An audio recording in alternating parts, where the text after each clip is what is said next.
இதெல்லாம் நம்பணும்னு ப்ராக்டிஸ் பண்ணுறோம். நம்ம ப்ராக்டிஸ் பண்ணிவிட்டு கொஞ்ச நாளில் அதை மறந்துடுறோம். ஒரு 24 மணி நேரத்தில் ஒரு மனுஷனுடைய சிந்தனைகள் பல சிந்தனை வருது. அதில் ஒரு சிந்தனைகள் நம்ம அதை தவற விட்டுருவோம். ஆனால் நம்மளோட ஆழ் மனசில் அந்த நம்பிக்கை இருக்கவே இருக்காது. ஏன்னா அதை நம்புறதுக்காக முயற்சி எடுக்கணும்.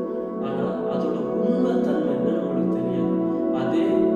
அதோட உண்மை நீங்கள் புரிஞ்சுக்கிட்டீங்கன்னா, இது உண்மைப்பா அப்படின்னு நீங்கள் புரிஞ்சுக்கிட்டீங்கன்னா, அதுக்கப்புறம் வர்ற அந்த நம்பிக்கை நீங்கள் தூங்குனாலும், நீங்கள் உங்களுடைய கான்சியஸ்னஸ் மிஸ் ஆனாலும், நீங்கள் அதை நினைக்கிறதுனாலும் மைண்டில் ஆழ் மனசில் பதிஞ்சிருக்கும்.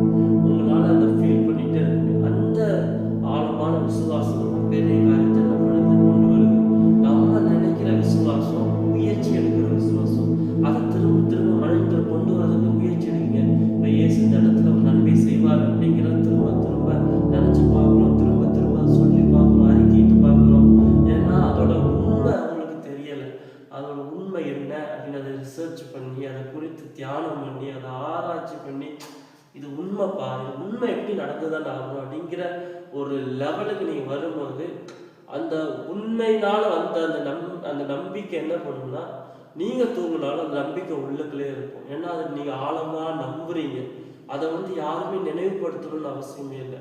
ஸோ அந்த நம்பிக்கை உங்கள் மைண்டில் ஆழமாக வாழ வாழ வாழ அது அப்படியே நிஜ உலகத்துக்கு வந்துடுது. அதனால் நீங்கள் என்ன பண்ணுங்க, நம்பிக்கையை ப்ராக்டிஸ் பண்ணாதீங்க. நீங்கள் நம்புகிற ஒரு விஷயம் அது வேதத்தில் எப்படி உண்மையாக இருக்குது, அது இந்த உலகத்துக்கு உண்மையான உண்மைங்கிறத அந்த உண்மையை புரிஞ்சிக்கிறதுக்கு முயற்சி பண்ணுங்க. கர்த்தர் உங்களை ஆசீர்வதிப்பார்.